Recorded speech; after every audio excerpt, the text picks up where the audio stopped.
गुजरात के कानून और शिक्षा मंत्री भूपेंद्र सिंह चुड़ासमा की कुर्सी और विधानसभा सदस्यता बचेगी या जाएगी, इसका फैसला अब सुप्रीम कोर्ट करेगा।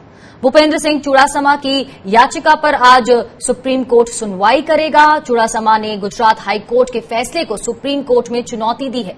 हाई कोर्ट ने मंगलवार को, आपको बता दें, गुजरात के कानून मंत्री भूपेंद्र सिंह चुड़ासमा के 2017 के विधानसभा चुनाव को गड़बड़ी के आधार पर खारिज कर दिया था। 2017 के गुजरात विधानसभा चुनाव में चुड़ासमा ने ढोलका विधानसभा सीट पर 327 वोट के बेहद कम अंतर से जीत हासिल की थी।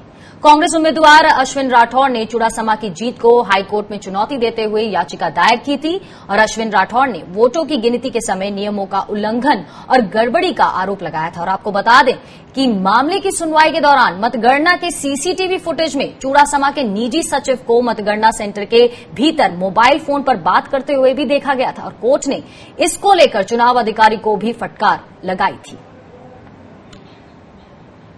तो आज भूपेंद्र सिंह चुड़ासमा के लिए बहुत बड़ा दिन, एक अहम सुनवाई सुप्रीम कोर्ट में। सीधा जुड़ते हैं हमारे संवाददाता गोपाल कृष्ण से। तो गोपाल, यहां पर चुड़ासमा के पॉलिटिकल फ्यूचर को लेकर और पूरे उनके करियर को लेकर आज बहुत अहम सुनवाई है सुप्रीम कोर्ट में। उन्होंने हाई कोर्ट के उस फैसले को चुनौती दी है जिसमें उनके 2017 के विधानसभा सीट के जो चुनाव हुए थे उसको खारिज किया है।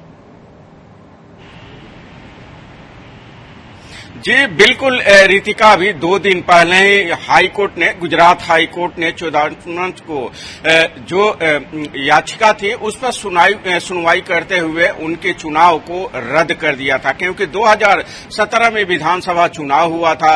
उस समय इन्होंने, इन पर आरोप था कि इन्होंने बैलेट पेपर जो 400 था उसकी गिनती नहीं कराई गई थी और सिर्फ जो मतगणना पेटी था उसकी गिनती कराने के बाद ही रिजल्ट डिक्लेयर कर दिया गया था। सीसीटीवी फुटेज हाई कोर्ट को दिया गया था। उस हाई कोर्ट में साफ देखा गया था कि चुड़ासमा के जो निजी सचिव हैं वो किस तरीके से टेलीफोन पर बातचीत कर रहे हैं। उसके बाद वहां का जो रिटर्निंग अधिकारी था उसका तबादला हाई कोर्ट के आदेश के बाद किया गया और लगभग 2-2.5 साल बाद हाई कोर्ट ने फैसला किया है कि नहीं, जो चुड़ासमा को जो डिक्लेयर किया गया था वो नतीजे वो गलत था। वो चुड़ासमा के जो चुनाव क्षेत्र जो था उसे रद्द करता है हाई कोर्ट, जिसके खिलाफ अब सुप्रीम कोर्ट में उन्होंने अपील दायर की है और कहा है कि गुजरात हाई कोर्ट के इस फैसले पर सुप्रीम कोर्ट रोक लगाए। तो गोपाल, कितनी देर में ये सुनवाई शुरू होगी? और क्योंकि ढोलका अहमदाबाद गुजरात की बहुत ही प्रोमिनेंट सीट है और इसी 2017 के विधानसभा चुनाव को लेकर और भी सीटों पर केसेस लड़े जा रहे हैं, तो कहीं ना कहीं आज की सुनवाई उन पर भी कहीं ना कहीं असर डालेगी गोपाल?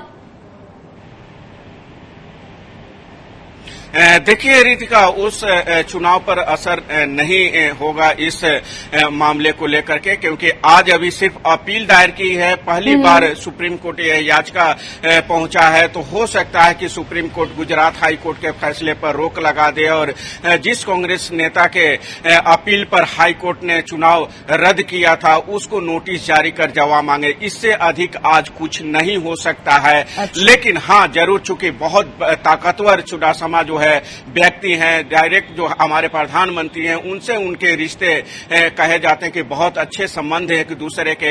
यही कारण है कि उनके पास कानून मंत्रालय और शिक्षा विभाग दोनों उनके पास है और दोनों की जिम्मेदारी वो 3 साल से लगातार देखते आ रहे हैं। उनका जो छवि है वो काफी अच्छी मानी जाती है बीजेपी में, लेकिन जिस तरीके से जो धांधलियां हुई है, जो सबूत पेश किए गए हैं, उसे साफ हो गया है कि ये धांधली करके इन्होंने चुनाव जीता था, न कि मेरिट के आधार पर ये चुनाव जीते गए थे। यही कारण कि अब जब सुप्रीम कोर्ट मामला पहुंचा है तो सुप्रीम कोर्ट को तय करना है कि हाई कोर्ट का फैसला सही है या नहीं। जी, शुक्रिया गोपाल तमाम जानकारी के लिए।